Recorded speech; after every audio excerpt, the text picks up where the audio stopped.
Bonjour à tous les amis, on se retrouve aujourd'hui pour une nouvelle vidéo. Aujourd'hui, on va faire le premier débrief de ma chaîne que j'ai lancé il n'y a pas très longtemps. N'hésitez pas à vous abonner, à liker, à partager bien évidemment. Aujourd'hui, on va parler du match de l'Olympique de Marseille contre le FC Metz.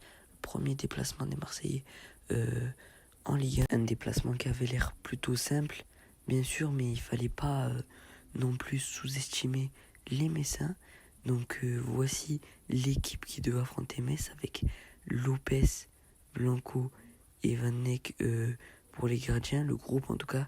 Après Gigot, Mbemba, Touré, Soglo, Elogi, ainsi que Klose. Pour les milieux de terrain, on avait Veretout, Gondongbia, Unai, Guendouzi, Rongier, Harit et Nager. D'ailleurs, on avait Gondongbia qui s'est blessé durant la rencontre. Et pour les attaquants, on avait Sarr, Ndiaye, Vitinha, Muguet et Aubameyang. D'ailleurs, Pierre-Emerick Aubameyang, on va pas beaucoup en parler, mais on l'a vu très rarement. On l'a pas beaucoup vu de nos offensives de l'OM, surtout en seconde période, pas comme face au Panathinaikos. Et voici donc la composition qu'a aligné l'Olympique de Marseille, avec donc Pierre-Emerick Aubameyang, Iliman Ndiaye qui a réalisé un très bon match, Soglo, buteur, le jeune de 18 ans, on va en parler plus tard, Geoffrey Gondongbia qui est sorti sur blessure, Valentin Rongier, je ne sais toujours pas pourquoi il est tout le temps dans les équipes, Sarr bien sûr, excellent, Renan Lodi, Balerdi, Mbemba, Klose qui était très bon lui aussi, et Lopez qui a fait des erreurs. On va lui aussi en parler parce que voilà, c'était pas un très bon match de la part de Lopez, contrairement à Aoukicha qui a réalisé un très bon match. On va aussi en parler. Du coup, justement, Aoukicha qui a pris un jaune, Colin Touré, Lo qui a pris un carton rouge.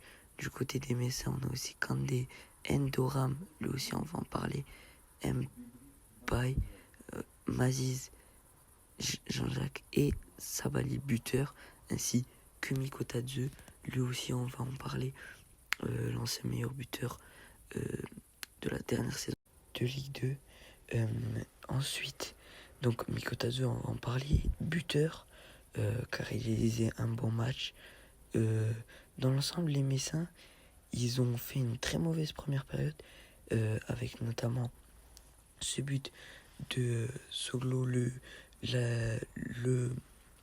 joueur de 18 ans de l'Olympique de Marseille qui vit sa première titularisation. Ça doit être un truc de fou de marquer pour sa première titularisation. Dommage pour lui que ça n'ait pas été à l'Orange Vélodrome. Ensuite, on va aussi évoquer le fait que l'Olympique de Marseille aurait pu profiter de ce coup de Metz première période.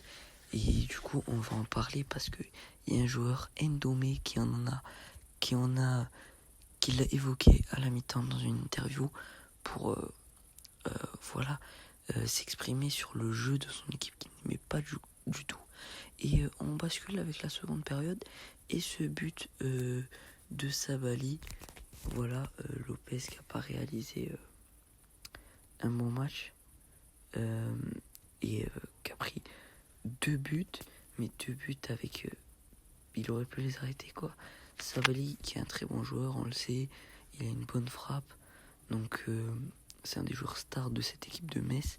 Donc là, l'équipe de Metz égalise, on attend une réaction des Marseillais, parce que voilà, on a déjà vu la défaite face à Panathinaikos qui a fait très mal, mais pas du tout. Miko Tadze qui vient planter un but, lui qui a réalisé un bon match, qui a été très dangereux, qui est sorti en fin de match quand même, mais qui a fait très mal aux Marseillais.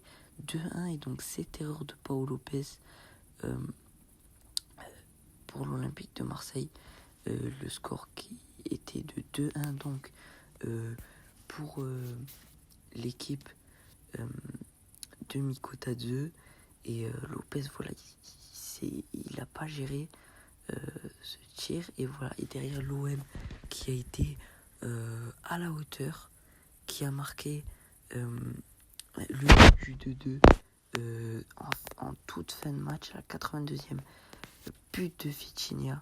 Donc voilà, les Marseillais qui ont pas beaucoup de temps pour mettre le 3-2. Vitinha qui a été beaucoup critiqué dans ce début de saison moi, il me satisfait énormément. Et donc voilà, on n'a pas pu mettre le 3-2 du côté des Marseillais.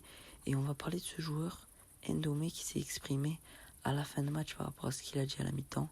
À la mi-temps, il a dit que les joueurs de Metz avaient joué, et il s'est excusé de l'expression, comme des tapettes, qu'ils n'avaient pas assuré leur match.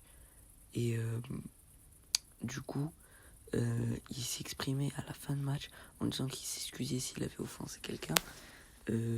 Ce quelqu'un, c'est certainement pas Aoukidja, parce que Aoukidja, en tout cas, c'est peut-être lui, je ne sais pas si quelqu'un lui a fait savoir que c'était inapproprié ce qu'il avait dit.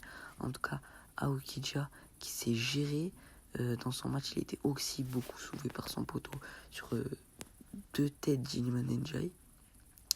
Et cette fin de match, donc, avec Sabali, Mikotazo, Soglo et Vitinha buteur, c'est plutôt dommage pour les Marseillais.